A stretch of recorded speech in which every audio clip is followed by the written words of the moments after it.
US President Donald Trump will hold a rally in Michigan to mark his first 100 days in office. Speaking to journalists ahead of his trip, he's reflected on his government's achievements so far. The border is in great shape. 99.9% came out again today. 99.9. That, I would say, that was my number one thing.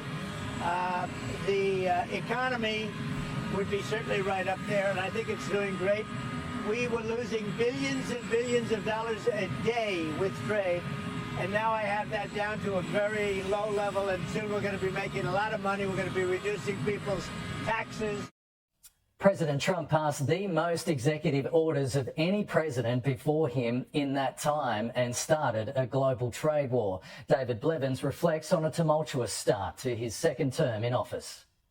It's a very busy press room at the White House this morning, marking 100 days, and my goodness, we've had some striking moments during that period of time. Just think back through some of them. Elon Musk in the Oval Office with his child perched on his shoulders, that jaw-dropping showdown in the West Wing between President Trump and President Zelensky. But I think the moment that had most global impact was when the President announced those sweeping tariffs back in April that knocked $2.5 trillion off the markets, and when he then dramatically paused those tariffs, we saw a spike that's been rarely witnessed in the markets since World War II. So not surprisingly, perhaps at the beginning of this day 100, they are touting their economic achievements, claiming to have added 345,000 jobs, claiming that egg prices are down by 50%, and claiming that they've attracted $5 trillion in investment. But I don't think we got answers to the big questions,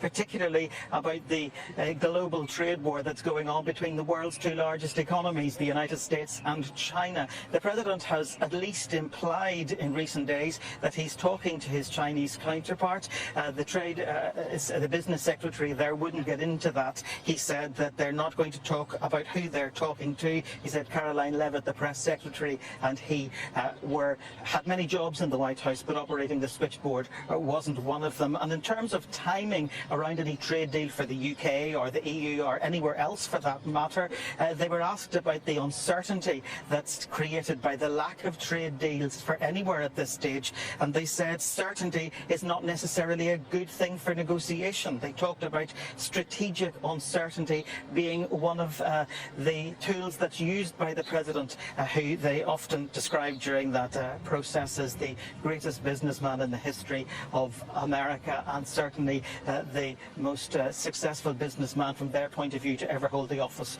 of President of the United States. So they begin this day 100, I suppose, with much focus on the economy, but there are still many questions unanswered.